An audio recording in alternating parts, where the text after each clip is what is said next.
It's really quite interesting how people have tried to manipulate people and how to intimidate people and change their minds. This has been going on since we've been in America. You go back to the days of slavery, and a lot of the states, there were more slaves than there were owners. So what did they do? They had to divide the slaves. So they told the ones in the house, you're better than the ones in the yard. And the ones in the yard, you're better than the ones in the field. And then after slavery was over, the light-skinned ones, you're better than the dark-skinned ones. And on it went, trying to divide people. Today, they say, if you are a conservative, then you are somehow an Uncle Tom, you're a horrible person, you're a demon. What a bunch of crap, but it's been going on for hundreds of years, and it's really time to put a stop to it. So I am very happy to see that you have the courage to come out.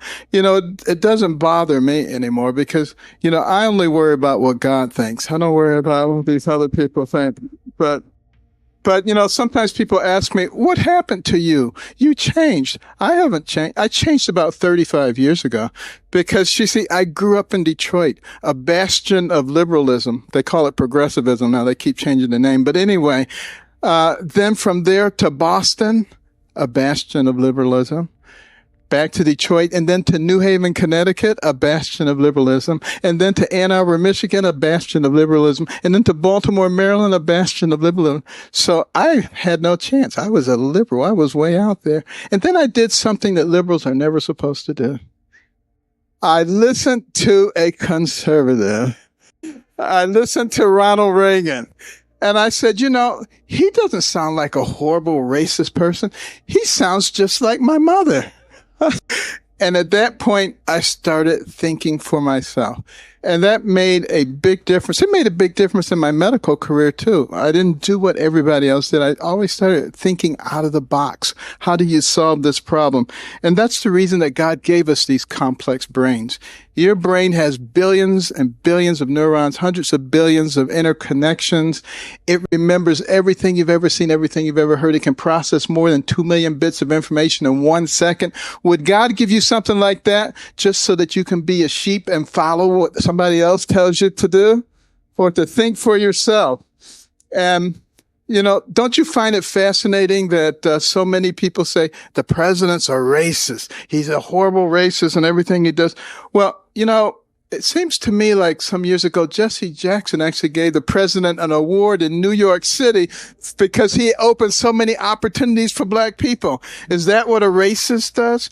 And then when he moved to Palm Beach, he was right on the forefront to fighting the clubs who were not admitting Jews and blacks. Does that sound like what a racist would do? He is the one who finally got the Second Chance Act done. Does that sound like what a racist would do? When he took office, he brought the office of HBCUs to the White House so it could get appropriate attention, more money than ever. Opportunity zones so that people could take this money and direct it to the places where people did not have opportunities before. An economy where you have the lowest unemployment rates for black people in history. And it goes on and on and on. Let me tell you something. If he's a racist, he's an awfully bad one. He needs to go get a lesson from the real racists. The people who look at somebody like you and me and they say, because your skin is a certain color, you have to think a certain way. And if you don't, there's something wrong with you. And they start calling you names. Those are the real racists. But the president believes that a rising tide lifts all boats. He doesn't believe in identity politics, and that's why he's doing things that work for everybody. And we should be happy about that. And the media, they like to pick on him, any little thing. He's not perfect. I'm not perfect. You're not perfect. The only one who ever was perfect was Jesus, and they crucified him. So, think about this.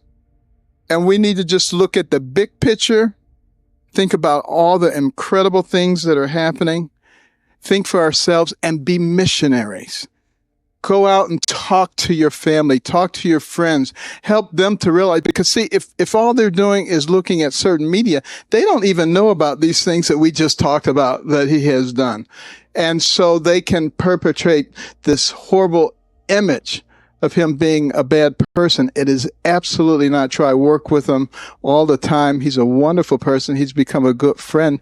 You remember during the campaign when we were having a debate and I couldn't hear my name. I came out, I stood there, I was waiting to hear everybody else gleefully walk past. He was the only one who stood with me until they straightened it out. That's the kind of person that our president is. I never said I received a full scholarship. Wait a minute, don't lie. I never said that I received a full scholarship. Nowhere did I say that. Politico, as you know, told a bold-faced lie. They've been called out on that by the Washington Post and by the New York Times, and I'm sure there'll be several others who will call them out on that, because there are actually some people with integrity in your business. But I'm trying to get you just told me that you got a scholarship on it. You just said that. No, she said that I got a scholarship. I never said I got a scholarship. I had people who said yes, that I could get a scholarship to West Point, and I told them that I wasn't interested, that I was going to pursue medicine. I do not remember this level of scrutiny for one President Barack Obama when he was running. In fact, I remember just the opposite. I remember people just, oh, well, we won't really talk about that. We won't talk about that relationship. Well, Frank Marshall Davis, well, we don't want to talk about that. Bernadine Dorn, Bill Ayers, he didn't really know him. All the things that Jeremiah Wright was saying, not a big problem. Goes to Occidental College, doesn't do all that well, and somehow ends up at Columbia University. Well, I don't know.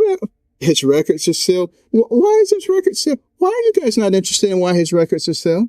Why are you not interested in that? Let me ask that. Can somebody tell me why, please? I'm asking you why it's sealed. What? No, don't change it. I'm asking you, will someone tell me, please, why you have not investigated that? I want to know. Why are you raising? Why? Because I want to know. You should want to know too. Wait a minute. Hold on 1 minute. 1 second here. Now you're saying that something that happened with the words a scholarship was offered is a big deal, but the President of the United States, his academic records being sealed is not. Wait a minute. Tell me how there's equivalency there. It doesn't matter where it is. Tell me how that is a silly argument. Tell me how there's equivalence there.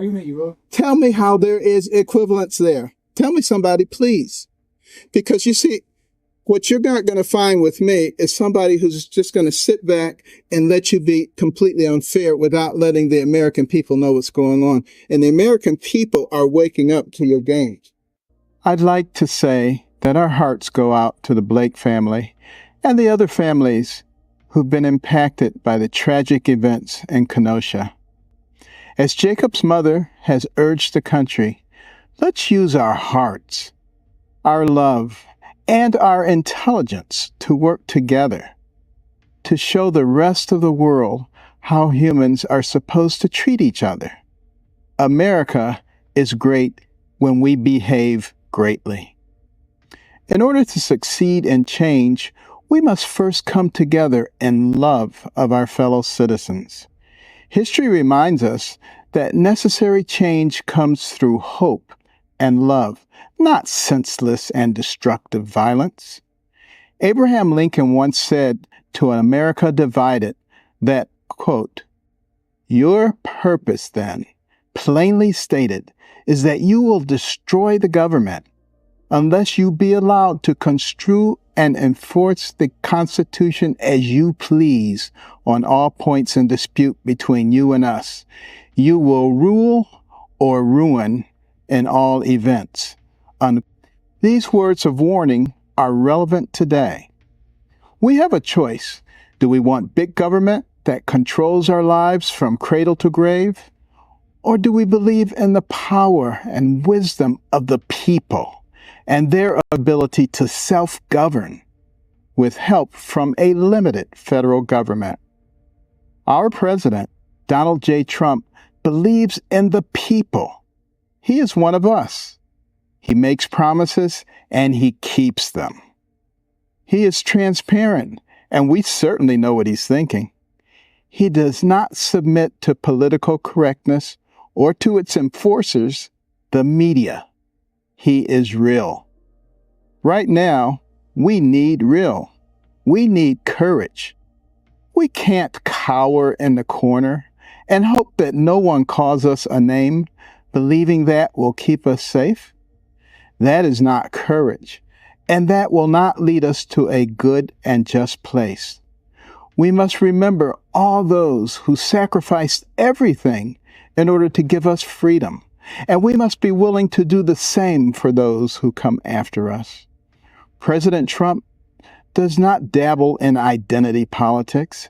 He wants everyone to succeed and believes in the adage, a rising tide lifts all boats.